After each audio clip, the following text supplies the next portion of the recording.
आपल्या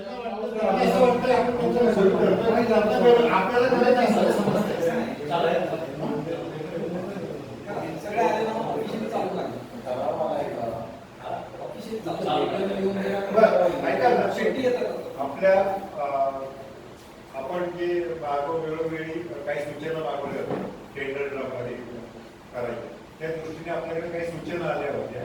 त्या अनुषंगाने आपण नेटवर्क ही 150 ते 180 कोटी केली होती. त्याचं कारण आहे की नियमानुसार काहीतरी 25% राहते पोलीस कॉस्ट, 25 ते 30%, म्हणून ती 180 कोटी होती. त्यांनी आपल्याला ती 50% राहते नेटवर्क.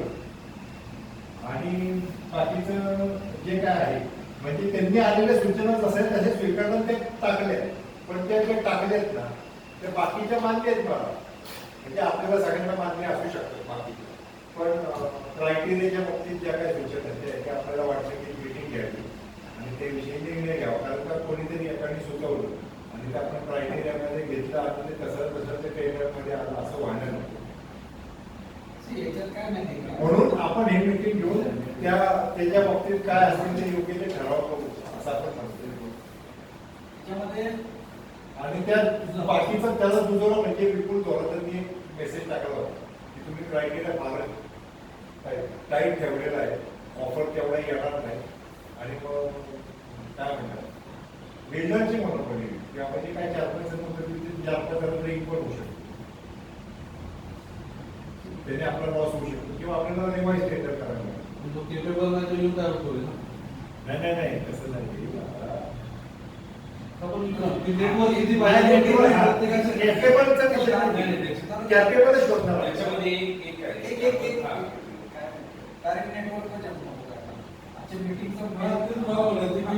पहिल्यापासून कुठले आक्षेप केले काय म्हणतोय कुणाच्या सूचना आल्या तिथं चालू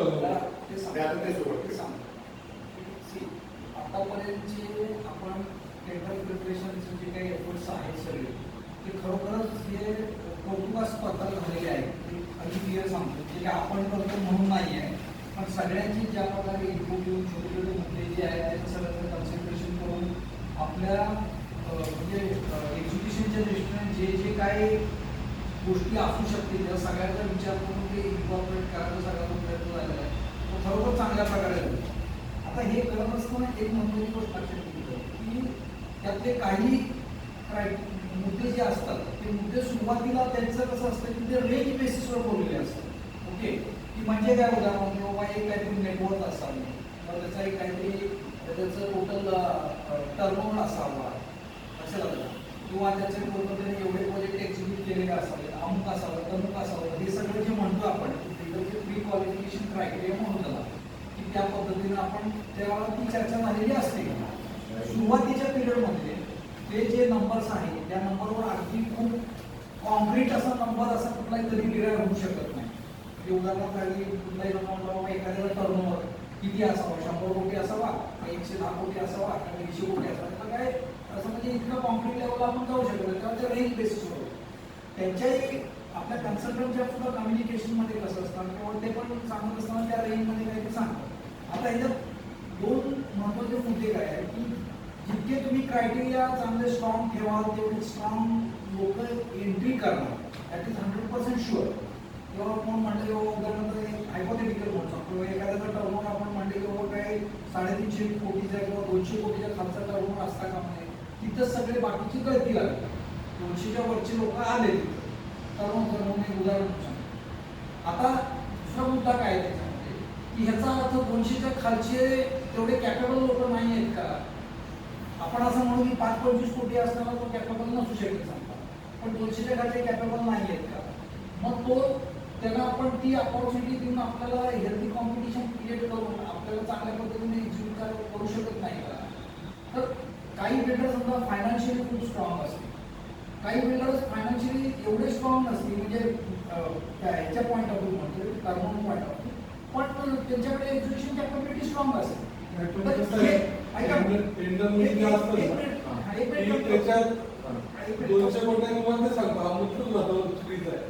एकदा आपण म्हणतो ना की माझं 100 रुपयाचं काम करायचं तर त्याची 50 रुपयाची जर कॅपॅसिटी असेल तरच तो होऊ शकतो.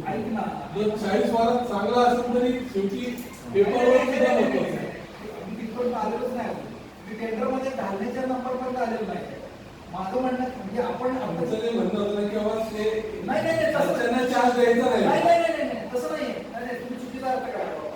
मी अजून त्या मुद्द्यापर्यंत आलेलो नाही. मी ह्या मुद्द्यापर्यंत आहे की 300 ठेवायचं आहे का 200 ठेवायचं आहे.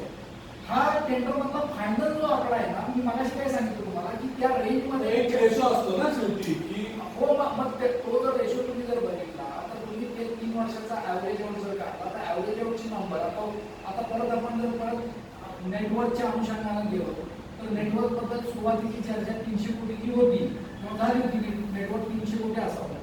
मग आता ती 300 कोटी आपला समजा आपण असं म्हणलं की आपला काय मला एक काय म्हणायचं माहिती टेंडर नोटीस तयार झाली की आपण कुठले कुठले मुद्दे टाकणार आहे, कुठले कुठले घेतले, एक एक माझा विषय संपून टाकणार. कशाला आपण जास्त विचार करणार काय होतं की साधारण आता ही जी तुझा जो मुद्दा आहे ना, तो माझा मुद्दा आहे, तो काकांचा मुद्दा आहे. ऑलरेडी टेंडर नोटीस आपल्याला आलेली बरोबर आहे ना. पण कशाला आपण काय करतो, आता मुद्दा कुठला घेतलाय कुठला नाही घेतलाय त्याच्यावर चर्चा करू ना. आपण त्याच्यावर चर्चा करू ना मुद्द्यावरती की हा घेतला गेला नाही किंवा हा घेतलाय.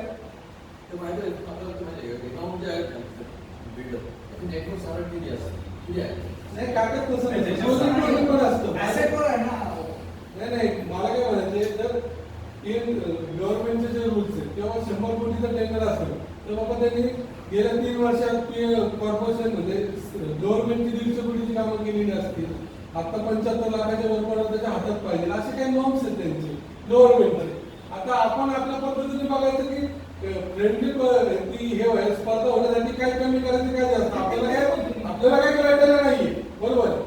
गव्हर्नमेंटला क्रायटेरिया असतो किंवा त्याच प्रकारचं काम त्यांनी केलेलं आहे का, एवढ्या व्हॉल्यूमचं केलेलं आहे का, ती 10 कामं मिळून तेवढं व्हॉल्यूम झालेलं आहे का, एकच काम तेवढ्या व्हॉल्यूमचं केलेलं हे गव्हर्नमेंटचं क्रायटेरिया आहे.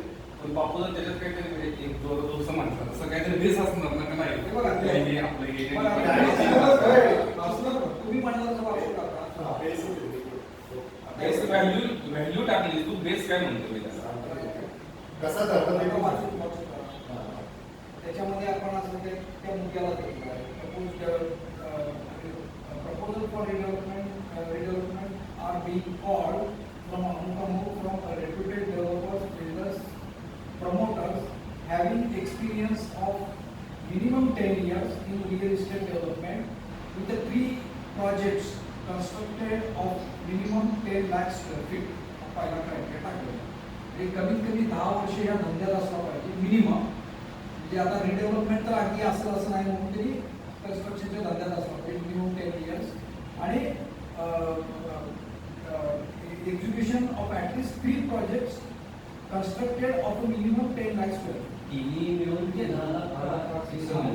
At least 3 projects constructed of a minimum 10 lakh square feet. असं त्यांनी म्हटलेलं आहे. त्याचं थोडं क्लिअरिफिकेशन घ्यावं लागतं. हा? तिने येऊन 10 लाख का सिंगल 10 लाख? Actually, मला तर तिन्ही म्हणून आणलं सिंगल आणि असा एकच मिळणार. माझं म्हणणं आहे तसे झाले. त्यांचं माझं इंटरप्रिटेशन असं आहे की 3 प्रोजेक्ट म्हणून 10 लाख पर्यंत त्याचं टोटल कन्स्ट्रक्शन झालं असलं पाहिजे. 10 वर्षात का 10 वर्षात. 10 वर्षात ते वेगळा प्रोजेक्ट तिथे तिने मिळून तसे 10 लाख होते. 2 मुद्दे वेगळे करावे लागले. 10 10 वर्षाचा पाहिजे. आणि ती हा, म्हणजे 10 लाख मुद्दे वेगळे. 2 मुद्दे वेगळे करावा. 10 वर्षाचा धंदे पाहिजे. आणि त्याचे 3 प्रोजेक्ट त्याची टोटल 10 लाखापेक्षा जास्त पाहिजे. कुठले 3 प्रोजेक्ट? हा मुद्दा आहे. त्याला माझ्या अंदाजाने ना काहीतरी टाइम लिमिट टाकावं की last 3 years, last 4 years minimum 10 lakhs construction अहो दादा कोविड नंतर मला तू 10 लाख करोड झाला का ऍव्हरेज करायला लागणार आहे. पण उद्या एखादा आता कुमार बिल्डर सारखा 10 वर्षापूर्वी रेप्युटेड होता त्यांनी त्यावेळेस केलेलं कन्स्ट्रक्शन आणि आताची त्याची मार्केटमध्ये बरोबर. पण या सगळ्या गोष्टी महत्वाच्या आहेत ना. असं केलं तुम्ही म्हणतो त्याप्रमाणे मागच्या 3 वर्षाचा हिशोब केला किंवा 4 वर्षाचा केला 1 मिनिट माझं असं म्हणणं आहे की 1-2 सुद्धा येणार नाही. 5 वर्षाचा करा. नाही ते सांगतो ना टाइम लिमिट ठरवा. शेवटी तो आला तरी त्याला पण द्यायचा. हे आता सगळ्यांना समजा एखादा आला बीएससी सारखा आला आपल्याला माहिती ठीक आहे ना. त्याचा height ठरवलं. आपण ठरवलं कोण यायचं काय एक आहे. साधारण आपल्याला असा काही डेटा असतो का की बाबा एवढे एवढे बिल्डर्स एवढं काही हे आहे की जेणेकरून आपण म्हणतो की बाबा येणारच नाही बरं असं काय आहे का की बाबा बिल्डरचं येणारच नाही सजेशन आम्ही थोडी ते कुठेतरी नाही आला तर आपण परत ऑर्डर करू, परत करायचं मान्य देऊ. शेवटी आपल्याला जे बेस्ट आहे ते भेटलं पाहिजे ना. एका गाडीचं नाही, एका गाडीचं तुमचा मुद्दा दुसरा सांगतो मी. आता आहेत ना काही बिल्डर मार्केटमध्ये गेले 3 वर्षापासून सुसाट होते. 10 लाख स्क्वेअर फूट हा जो मुद्दा आहे 3 वर्षातच आपण करतो. असे पुण्यात 10 बिल्डर, तू म्हणतोय ना दोन पुण्यात 10 बिल्डर. नाही 2 ठिकाणी काय करत असं नाही 10 बिल्डर ऑलरेडी पुण्यात आहेत आता. म्हणजे ते मी माझ्या डोळ्यासमोर आले. पण काही असे चांगले बिल्डर आहेत की जे स्क्रीन प्रोजेक्ट करतात 2 वर्षात 3 वर्षात अमोल बिल्डर. 3 वर्षात एकच प्रोजेक्ट करतो आणि तो एक रायडरच बसणार नाही. म्हणजे तो बाप मनुष्य आहे सगळ्याचा. म्हणजे त्याला दोन्ही माहिती आहे. तुम्ही जे म्हणताय जर टाइम लिमिट टाकायचं तर मग ते 10 लाख टाकणं थोडंसं जास्त होतं. 10 लाख स्क्वेअर फूट म्हणजे आपला जो प्रोजेक्ट टोटल होणार आहे तो 10 लाख स्क्वेअर फूट. आणि हा प्रोजेक्ट डिलिव्हर करायला 4 ते 5 वर्ष एवढा मोठा प्रोजेक्ट झालेला पण असतो नाही. त्याला 4-5 लाखाच्या पुढे नाही. त्याला 5 वर्ष लागतात एवढा प्रोजेक्ट डिलिव्हर करायला. डिलिव्हर करायला बेस्ट आहे ना, मला म्हणणं आहे करोनाच्या अगोदरचा 2 वर्षाचा स्पॅन बघा, करोना नंतरचा 1-2 वर्षाचा स्पॅन, म्हणजे 18 पासून मार्केट जेव्हा व्यवस्थित होतं, 18ला मार्केट व्यवस्थित होतं, 20ला कोलॅप्स झालं, तो 2 वर्षाचा स्पॅन सापडेल. पुढं करोना झाल्यानंतर पुढं 1.5-2 वर्षाचा स्पॅन सापडेल. अशा हिशोबाने करा, म्हणजे 5-6 वर्ष 5-6 वर्षाचा कॉम्प्लिकेटेड प्रोजेक्ट म्हणतात पण काही कंप्युटर म्हणलं तर मला 10 वर्ष जायला लागले. 10 वर्ष द्यायला लागले. आपलं काहीतरी करू उपयोग नाही नाही. आताच एखादा पोलीस वाला मला मोठा पण निधीवर काय झाला आमच्या, तुम्ही तर म्हणता की 4 वर्ष तर निधीवर द्यायलाच लागतो. तर असे कुठल्या प्रोजेक्ट निधीवर द्यायला आज 4 प्रोजेक्ट एका टाइम चालू आहे. तीनच झाले ना. ठीक आहे. आपण 3 करतोय ना. पण तयार झालेलं नसेल. हेच म्हणतो आपण एखादा प्रोजेक्ट 10 लाखापैकी 2-3 लाखाचं समजा कन्स्ट्रक्शन ऑलरेडी चालू असेल, तो प्रोसेस मध्ये असेल, 6-7 लाखाचं कन्स्ट्रक्शन आणि आताच 2.5-3 लाखाचं कन्स्ट्रक्शन ऍडजस्ट करता येईल ना. आपलं जे आहे ते 9 लाखापर्यंत होणार आहे. मग आपण मग तो क्रायटेरिया नाही टाकू शकत का किंवा एक त्याचा प्रोजेक्ट बाबा 9 लाख किंवा 10 लाख स्क्वेअर पाहिजे. नाही मग काय करणार तूच म्हणतोय ते असं होत नाही तर मग कशा गोष्टी आहेत त्या प्रत्येक वेळेला ऍक्सेप्टेड होतील असं नाही. मी बिल्डर सुरुवातीला सिंगल बिल्डिंग मारले. माझी उद्या होल्डिंग कॅपॅसिटी झाली की कोणतरी मला केव्ही मध्ये मोठा प्लॉट मिळाला. आम्ही एक 5 लाख स्क्वेअर फूट बांधकाम केलं. सुरुवातीला माझी कॅपॅसिटी 3 वर्षाची 50,000 फुटाची पण नव्हती. पण कोणतरी मला मित्र भेटला, त्याने मला केव्ही मध्ये प्लॉट दिला, तिथं बिल्डिंग केली. तर तो बिल्डर त्यावेळेस तो विचार करणार काय 5 स्क्वेअर फूट बांधलं. जेव्हा तुम्ही मार्केटमध्ये उतरता, एखादा बिल्डर जेव्हा उतरतो तर तो पहिलाच प्रोजेक्ट करत असतो, त्याला काय अनुभव असतो पूर्वीचा, की ते नाही म्हणत आहे बाकी. पण आपण आहे ना, आपण आपल्या हाताने म्हणजे काय म्हणतो की जास्त कडक करत चाललेलो आहे क्रायटेरिया. पुढे गेले नाही तो म्हणतो की आपला 9 लाखाचं 9 लाखाचं पाहिजे. 9 लाख आहे ना, 9 लाखाचा एखादा प्रोजेक्ट आहे 7-8 वर्षात आपण हे करावं. मागच्या 7 वर्षात पहिले 1-2 वर्षातून कुठल्या माणसाला सेट व्हायला 7-8 करतो तर मग 10 वर्षाचा एक्सपिरियन्स तसं आपण घेतो ना. मी आज धंद्यात आलो म्हणजे मी आता आजचा टर्न माझा 10 लाख असतो. त्याच्याऐवजी उलट करायचं की आपण त्यांनी किमान आतापर्यंत 10 लाख 15 लाख स्क्वेअर फूट बांधकाम केलेलं पाहिजे. असं होतं. आणि परत त्यांचा म्हणतात तोच येतो ना. त्यांचं म्हणणं काय की बाबा पूर्वी होतं पण आता नाही आलं. पूर्वी होतं, आता नाही. आता एक मला जर विचारलं ना, हा जो क्रायटेरिया याच्याबद्दल बोलू की 2 मुद्दे त्यांनी क्लिअर टाकलेले आहेत त्याच्यामध्ये की 10 वर्ष बिझनेसमध्ये आहात आणि तुम्ही असणाऱ्या तुमच्या बिझनेसच्या टेन्युअरच्या अनुषंगाने तुम्ही 3 प्रोजेक्ट जे आहेत ते मिळून 3 प्रोजेक्ट मिळून मिळून 3 हे प्रोजेक्ट 7 वर्षात असं वेगळे आपण फिक्स करू. एक आपण फिल्टर लावू शकतो. या जे 2 मुद्दे त्यांनी टाकले ते त्याच्यामध्ये त्यांनी सांगितले की 10 वर्ष तुम्ही ह्या बिझनेसमध्ये आहात आणि ह्या बिझनेसमध्ये तुम्ही असताना मिनिमम 10 वर्ष, त्यापेक्षा जास्त असेल तर ठीक आहे. आणि तुमचे जे 3 प्रोजेक्ट जे आहेत ते 3 प्रोजेक्टची व्हॅल्यू जी आहे ती 10 लाख आहे. माझ्या मते ह्याला स्पेसिफिकली टेन्युअरमध्ये बांधायला नाही पाहिजे आपण, असं माझं वैयक्तिक मत आहे. पण काही प्रोजेक्ट मिळूनच पाहिजे ना. 4था प्रोजेक्ट मिळून नको. हां 3 प्रोजेक्ट मिळून ते क्लिअरली दिले बाबा. बाकी त्याचे छोटे मोठे असतील ते असतील.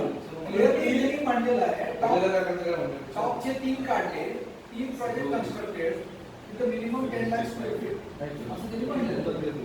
तो म्हणजे म्हणजे तुमचा मुद्दा बरोबर आहे की चौथा नाही. 3 लाख स्क्वेअर फूटचे 3 प्रोजेक्ट किंवा 5 लाखाचा गाडी हा क्रायटेरिया आपण आपल्या वर्षाचा ठेवू शकतो ना की काय आहे ते. उद्या जेव्हा येतील तेव्हा आपण स्क्रुटिनी करताना बघूच ना किती हा, किती म्हणजे आहे. ह्याच्यात नाही बसत आपण जरा बाहेर काढणार कोणी काढणार. आणखी त्याच्यात म्हणजे टेंडरमध्ये आणखी जास्त काढणारे विषय आहेत, ती म्हणजे तेच- आपण आपल्याला थोडंसं आपण आपल्याला अंडरस्टँडिंग करूया. उद्या प्री क्वालिफिकेशन मध्ये समजा जे बिल्डर होती प्री क्वालिफाय होऊन येताना सुद्धा त्याचं जेव्हा कंपॅरेटिव्ह स्टेटमेंट बनवलं जाईल तेव्हा टॉपचा समजा नुसता हाच जर तेव्हा आपण check करू क्रायटेरिया शकतो. ते एखादा जर 25 लाख स्क्वेअर फूटचा जर त्यानं बांधकाम केलेलं असेल आणि एखादा 10चा असेल तर तो प्री क्वालिफिकेशनच्या क्रायटेरियामध्ये 25 बरोबरच बसणार आहे.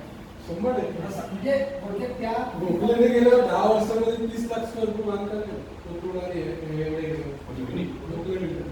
हो. दरवर्षी 10 बिल्डिंग तो नवरात्रात हे करतो. मग 10 लाख आपण जर एक ठेवलं तर तीन काय project होईल? झाले. तो गोखलेचा वेगळा विषय नाही, redevelopment. या प्रत्येकाचे न्यूज सांगा प्रत्येक वॉर्डमध्ये हा. त्यांनी त्याचं सांगितलं आपण कोणाला काय तुमच्या वॉर्डमध्ये सुद्धा आपण बोलूया. काका, काय वाटतं तुम्हाला? 10 वर्षांचा जरी म्हटलं तरी तो मोठा संदर्भ आहे. 10 वर्षांपूर्वीच होतं पण त्याचा सिलेक्शन क्रायटेरिया करताना म्हणजे काय लावणार आहे तो पण महत्त्वाचा आहे. कारण तो कुठे डिस्कस होत नाही कारण प्री क्वालिफिकेशन होत आहे तर त्याच्यावर आपण फिल्टर करून बाजूला काढणार होता. तर ते क्रायटेरिया काय की 10 वर्षामध्ये पूर्वी त्यांनी केले पण कन्सिस्टंटली 10 वर्ष त्याचा टर्नओव्हर आहे का टर्नओव्हरपर्यंत टर्नओव्हरचा वेगळा criteria. टर्नओव्हर म्हणजे त्यांनी 10 वर्ष काम केले का हां. मुळात 10 वर्ष तो बिझनेसमध्ये आहे ना पण पहिली 3 वर्ष फक्त हे काम केलं आणि पुढे 7 वर्ष काम केलेलंच नाही तर मग ते का आपण कन्सिडर करणार आहोत सांगतो. ते सांगतो की असं त्या पद्धतीनं जर कन्सिडर केलं की रिसेंटली समजा म्हटलं 3 वर्ष 5 वर्ष असं जर तुम्ही बघितलं थोडक्यात काय तो जो क्रायटेरिया घालायचा आहे त्याच्यामध्ये तर त्याच्यामध्ये मग तुम्ही ऑटोमॅटिकली त्याच्यात फिल्टर लावता की ॲक्च्युली बाबा त्याच्यामुळे असं होऊ शकेल की एक वर्षात एक प्रोजेक्ट तरी समजा कव्हर केलेले असतील. त्यांचं म्हणणं काय आहे? एक वर्ष होतच नाही. म्हणजे एंट्री लेवलला कम्प्लिशन म्हणतोय मी नाही. कम्प्लिशन करत असताना एक वर्षात कम्प्लीट झालं तुझे लक्षात आलं का म्हणजे मला काय म्हणायचं आहे की तुम्ही इथं समजा असं म्हणलं की रिसेंट 5 इयर्स रिसेंट 3 इयर्स तुम्ही जेवढं त्याच्यात फिल्टर लावाल ना तेवढा इनडायरेक्ट त्याचा अर्थ होता की तुम्ही तुमचे क्रायटेरिया टाईट करा ते आपलं ठरवावं लागेल किंवा तुम्ही क्रायटेरिया अधिकाऱ्यांचं म्हणणं काय आहे की बाबा तुम्ही त्याच्या त्याच्यामध्ये बाबा साधारण टर्नओव्हर जो आहे तो असं काही आपण स्पेसिफाय करू नाही, नाही, नाही. शकतो. त्याच्यावर मागच्या 3 वर्षाचं मागतोय ना आपण. म्हणजे जुनं काही घेतलं नाही आपण. आपण टर्नओव्हरला आलोच नाही. माझं म्हणणं आहे की आपण 8 वर्षामध्ये त्यांनी 10 लाख केलं असं असं माझं वैयक्तिक मत आहे की लास्ट असं 7 इयर 8 इयर असं एक थोडंसं मांडलेलं करायचं. तुमच्या मुद्द्याला धरून बोलतो तू म्हणतो की त्याचं 10 वर्ष पूर्वी केलं पण त्याचा आपण पुढचं क्रायटेरिया काय माहितीये का वर्षाचा किमान त्याला 150 कोटी रुपयाचा टर्नओव्हर असावा किंवा 300 कोटीची काय जी नेटवर्क होती त्यांनी सांगितली मेजॉरिटी सांगितली तशी होती तर मागच्या 3 वर्षात त्यांनी जर 450 कोटी रुपयाचं काम केलं नसेल तर त्याला तो 10 लाख स्क्वेअर फूट येणार त्यामुळे तिथंच पाहत होतो ना. पण मला काय मग म्हणायचं असे पण होणार तर मग त्यांचं अहो, होतं तसं असं काय नाही अडचण करू आहे? शकत हो. नाही, नाही, मग असे मग होणारच नाही तर काय अडचण 10 आहे? वर्षाचा त्याचा एक्सपिरियन्स आहे. हां. ऐक ना नाही, मला तुझ्या मुद्द्याला माझा विरोध नाहीये माझं काय म्हणणं आहे माहितीये का की मागे 2 वर्ष म्हणजे 3 वर्ष 19 20 21 आणि 21 22 पर्यंत पूर्वीचा काळ होता त्यावेळेला एकदम मार्केट स्लो झोपलत होते तुलाही माहिती आणि मग तो जर क्रायटेरिया त्यात पकडला तर उद्या असं नको व्हायला की तुम्ही तो क्रायटेरिया लावला म्हणून आम्ही एक काही लावला दादा, 2024 होते. कंप्लिशनचा 2016 8 वर्षाचा आपण म्हणतोय तो 2016 साली त्यांचं झालं पाहिजे म्हणजे ते काम त्यांचं ऑलरेडी 12 साली चालू व्हायला पाहिजे होतं ना मागं 3 वर्ष जायला पाहिजे ना आपण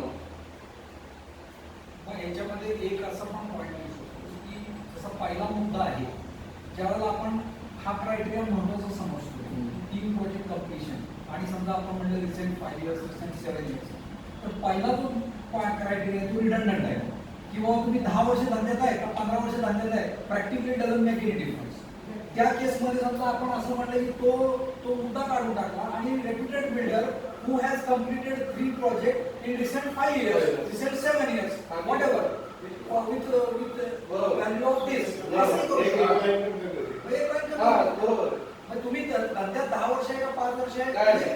Delivery महत्त्वाची आहे. म्हणजे असं Delivery काय महत्त्वाची आहे. dimension. बरोबर Delivery महत्त्वाची आहे. सहमत आहे मी. एक्सपिरियन्स आहे का? नाही नाही सगळ्यांचं मत घ्या नाही, मी तर मी सहमत आहे आता बाकी त्यांनी सांगावं ना किती 5 इयर्स तर पेमेंट किती आहे? 7-8 वर्ष नाही पाहिजे 7 वर्ष. 8 वर्ष पाहिजे एक्सक्लुडिंग कोविड थोडीच आहे, 8 वर्ष पाठीमागचं शेवटी कोविडमध्ये म्हणजे त्यांनी 12-13 चालू केला आणि तो 16 चा करायचा. त्यांनी पैसे दिला असेल तरी तो आपण ग्राह्य धरला. हे असं नाही की 16 चालू करायचं म्हणजे 19 पैसा दिला पाहिजे. मग म्हणजे हे एकमत झालं काय याच्यावर? मग काय की पहिला जो क्रायटेरिया आहे तो धंदा ठेवायचा असेल धंद्याचा पिरियड पण ठेवायचा धंद्याचा नाही. फक्त आपण चालू त्यांनी 2005 वर्ष 6 वर्ष डिले करून जर त्यांनी कम्प्लिशन घेतलं असेल 2016-17 तर ते घेतला.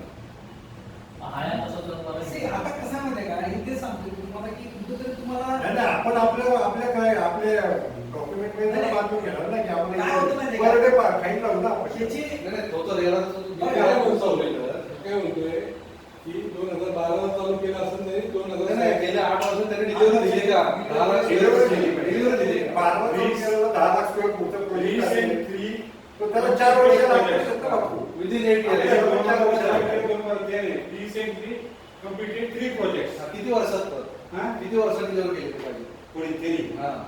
तो 100 रिझल्ट बोलतो बीआर सर्टिफिकेट वगैरे केलं हा, ना पण- त्यांनी केलं ते सर्टिफिकेट 3 कम्प्लिटेड हा, ते बरोबर. बापू म्हणा बरोबर आहे 2012 चालू केला कोविड आले 3 वर्ष काय नाही केलं ते नाही asset committee you can certified that this is good builder 3 project चांगला आहे ॲज पर नॉर्म्स कम्प्लीट केला रिडेव्हलपमेंट जेवढं काम करतो मोठे बिल्डर सोडून दे छोटे बिल्डर की त्या सिनियर बिल्डिंग मध्ये काम करतात की त्याचं पोटेन्शियल 80,000 1 लाखाच्या वरती नसतं. म्हणजे आज गुन्हेगारांचे 30 स्कीम चालू असतील नागरिकांचे 20 असतील आपल्या भोपळ्यांच्या 50 असतील पण त्यांचं पोटे म्हणजे त्यांची जी हे असते ती 1 लाखाच्या वरती नसते सिंगल बिल्डिंगची किंवा मोठा एखादा प्रोजेक्ट असेल तर 2 लाख 3 लाख. प्रतिनगर सारख्या सोसायटी डेव्हलपमेंट आहे आता 1 वर्षात निघाल रिडेव्हलपमेंट असं नाही नवीन नवीन construction आपण दोन्ही विषय जास्त ह्याला बेनिफिशियल करणार आहे. की त्याला ह्या डेव्हलपमेंटला सगळ्या खात्या गाड्या माहिती असतात बाहेरच्या त्याला आपल्याला तो काढायला जाणार. नाही, तुम्ही विचार करा म्हणतो माझ्या मनात आलं म्हणून विचारचा क्वेश्चन आउटस्कर्टला जो काम करतो ना तो फ्री हँड असतो जेव्हा सोसायटी देऊन काम करायचं असतं म्हणजे मला जर सांगितलं की तिकडे भोगावच्या तिकडे रोड कर ते इज ओके तुम्ही सांगितलं कोथरूड मध्ये इथं ट्रॅफिक असतं म्हणजे दिल्ली पोलीस यंत्रणा या सगळ्याचा विचार करावा लागतो. मग तो क्रायटेरिया अशा बिल्डिंगसाठी आपल्याला सॉफ्ट करावा लागेल का याचा विचार करायला बिल्डरची ते क्रॉस टाकता रिडेव्हलपमेंट विषय नाही ना बिल्डरचे बिल्डर कोटी वाचले इतकं चांगलं काम करतात इतकं चांगलं करतात दोनच पॉईंट मी सांगतो ही चर्चा चालली म्हणून सांगतो. पहिली गोष्ट म्हणजे ही जी चर्चा आहे ना याला इनडेफिनाईट परमिटेशन कॉम्बिनेशन होणार आहे अगण्य होणार आहे त्यामुळे कुठेतरी आपल्याला त्याला चॅनलाइज करणं गरजेचं आहे हा पहिला मुद्दा. दुसरा मुद्दा म्हणजे माझा एक वैयक्तिक अनुभव होतो मी एकाशी बोलत असताना चर्चा चालली होती रिडेव्हलपमेंट आणि ग्रीनफील्ड प्रोजेक्ट स्वतःचा त्या माणसाचा म्हणजे फार काही मोठा पण नव्हता पण त्याच्या बोलण्यात स्पॉन्टेनियसली काय म्हणजे बिझनेस होता म्हणलं ती रिडेव्हलपमेंट म्हणजे मला 100 लोकांची चाकरी हांजी हांजी करण्यापेक्षा मी माझ्या मनाचा राजा आहे असं त्याचं एक वाक्य होतं. त्याच्यातनं माझं ग्रास्पिंग काय मी तुम्हाला सांगतो की प्रोजेक्ट मॅनेजमेंट टेक्निक्स दोन्हीकडे फार वेगळे आहेत लक्षात आलं का. त्यामुळं बापू असं म्हणला ना की उद्या समजा रिडेव्हलपमेंट प्रोजेक्टचे एक्सपर्ट लोक आहेत समजा आपण नावच घेतली समजा रावेकर बडेकर गोगले अमुक जे काय रिडेव्हलपमेंट आपल्याला जी माहिती आहे त्याच्यात कदाचित ते आपल्या क्रायटेरियामध्ये बसणार नाही पण त्यांची रिडेव्हलपमेंट प्रोजेक्ट मॅनेज करण्याची जी टेक्निक आहे ना ती कदाचित स्ट्रॉंग असेल एवढ्या स्केलवर नसेल पण स्ट्रॉंग पण असू शकते ती कदाचित मोठ्या ग्रीनफील्डवाल्याकडे नसेल ती माहिती तर हे सगळे जे आहेत ना हे विचार आपल्याला बारकाईने करावे लागतील हे क्रायटेरिया टाकतात आणि त्यामध्ये गडबड आहे actually. डिफरंट प्रोफाईल आहे मला जर विचारला तर ह्यातले जे क्रायटेरिया आहेत ना शेवटी काय माहिती का ही फक्त काय फायनान्शियल क्रायटेरिया आणि जिथं हे जे आहे त्याची इव्हॅल्युएशन ही टाईट होणारच आहे पण एनटीचे जे क्रायटेरिया आहेत ना ते आपण खूप टाईट करायला नको असं माझं वैयक्तिक मत आहे डिसेंट राहिले पाहिजे ते 10 लाख केलं तरी टाईटच होते ना मग म्हणजे ऐका ना ते सांगतो आणि हा क्रायटेरिया काय होतो 10 लाखाचा हा आलेच की मग 10 लाख केलं तरी टाईटच होतं ना. नाही त्याला ते 3 म्हणतो ना आपण ते टाईट आहे. हा टाईट होतोय तो. 10 लाखाला 15 लाख करा. वर्षाचं केलं. 3 प्रोजेक्ट आहेत ना ते टाईट होतात कारण की एटा टाइम माझे 3 मोठे प्रोजेक्ट चालू आहेत 2-2 लाख स्क्वेअर फूटचे 6 लाख स्क्वेअर फूट आणि एटा टाइम माझ्या 30 बिल्डिंग चालू आहेत कोथरूड मध्ये माझ्या समोर चालू आहेत त्या लोकांच्या त्यांचं पोटेन्शियल तेवढंच आहे त्यांची ताकद तेवढीच आहे ना आणि म्हणजे आता आपण कसं म्हणजे एक थोडं वेगळ्या अँगलने मी सांगतो म्हणजे कुठल्या बिल्डरला हे म्हणून नाही पण नाव सगळ्यांना माहिती असतं म्हणून घेतो म्हणतो की बाबा गोखले हे रिडेव्हलपमेंट मधलं नाव आहे बरोबर आहे. गोखले आपल्याला एंट्रीला यायला पाहिजेत का नको प्रामाणिक मत काय आहे आपलं एंट्रीला म्हणतो ते सिलेक्शन विलेक्शन वेगळं सगळेच यायला पाहिजे. हा नाही म्हणजे म्हणायचं नाही असं काय म्हणत गोखले 100% येणार आहे. ऐका ना म्हणायचं कुठले criteria वापरले? ऐका ना बिझनेसवर फोकस करतात बिझनेस ते ऐका ना, म्हणजे माझं बिझनेस गोखले हे 100% येणार.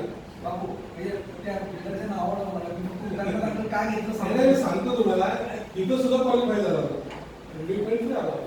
ऐका ना म्हणजे मी नाव का घेतो नाही कारण की त्याच्यात म्हणजे काय झालं की समजा प्री क्वालिफिकेशन क्रायटेरियातनं एखादा आपल्याला वाटतं की हा बिल्डर डिलिव्हर करू शकेल असा बिल्डर उडवणं हे आपल्या दृष्टीने योग्य नाही हा फक्त एवढा मुद्दा आहे सांगायचा. त्यामुळे ते जे क्रायटेरिया आहेत ना ते क्रायटेरिया आपल्याला काय टाईट किती पाहिजे एवढं करू शकता हो तुम्ही. ते 10 लाख स्क्वेअर फूट आहे ना ते बरोबर आहे बरोबर आहे पण ते 3चा जो आहे ना त्याच्यावर विचार करावा. आपण त्या 3चा विचार करू तिथं ते 10 वर्षाच्या ऐवजी फक्त 7 वर्षाला करू हा. की 7 वर्षात त्यांनी जवळ दिले पाहिजे 3च्या ऐवजी 4 प्रोजेक्ट दिले पाहिजे. करेक्ट असं मला वाटतं. असं काही कुठंतरी तीन नाही, यांनी समजून टाकलं हा, जाईल. balance होईल. गेल्या जुना पण नको की तो 1 वर्ष होता होता. म्हणजे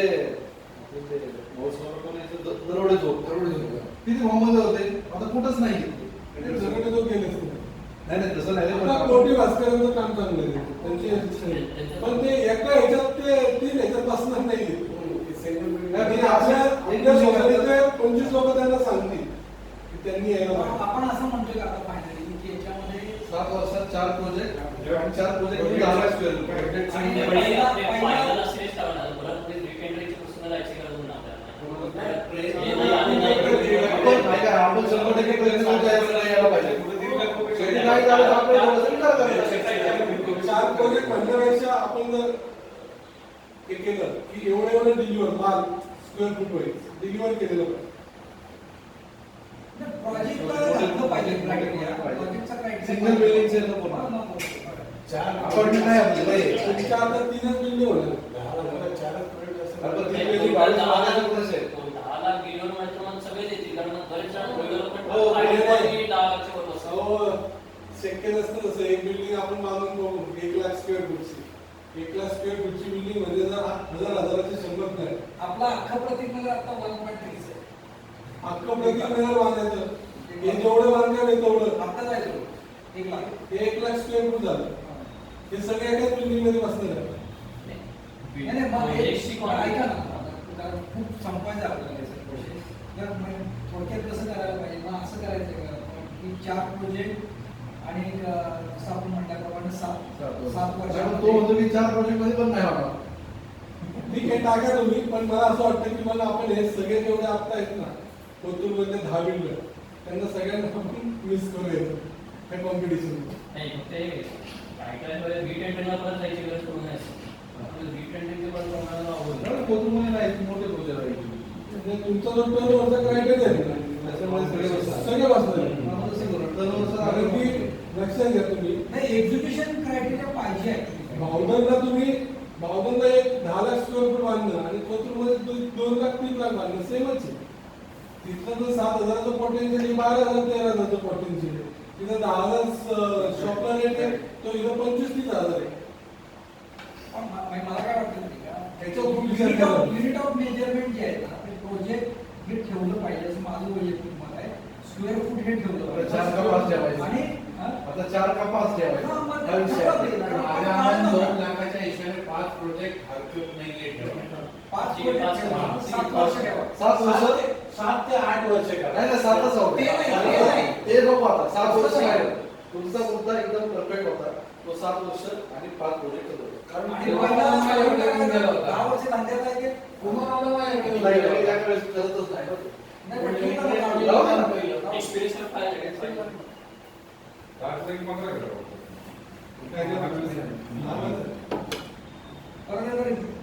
जर तुझी तू कंपनी काढली आता की तो धंदा चालू झाला ना. त्याला काय होतं आपण राजेश विचार करत नव्हतो. जाणून तुझा गाडी मी ते बरोबर वाचून दाखवतो. हा. ते बदल झाला त्याचं एका प्रकारचं वाचन करतो. त्यात लक्ष झालं की सगळ्यांना. नाही, नाही, तसं नको. नाही, परंतु हे राजचा विद्यार्थी असं वाचन. वाचनाचं असतं ना. वाचन. राजचा विद्यार्थी चाललेलं आहे सर. होऊ द्या, होऊ द्या. हे ऐकतंय तुमचं. Proposal for redevelopment are being called from from the reputed builders, developers, promoters having experience of minimum 10 years in the real estate development with the 5 projects constructed with a minimum of 10 lakh square feet in recent 7 years. बरोबर. मान्य सगळ्यांना हा मुद्दा आता fridge करून टाकला. आता हे पण चर्चा आता हे बाबांना बरोबर काय घेतली आणि प्रोजेक्टची टोटल 10,000 झाली. 10,000 एकच किती असतं? तुमच्या मुद्द्याला 22 मध्ये. चेअरमन साहेब चेअरमन बसा नाही तर मुद्दे फायनल नाही, त्याला मान्य आहे आता. आपलं मान्य त्याला मान्य करायला लागलं. तो होतं काय त्याला आपलं मान्य आहे.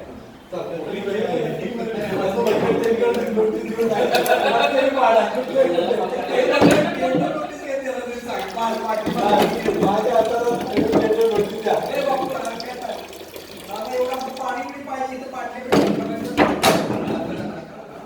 अशी अवस्था आहे.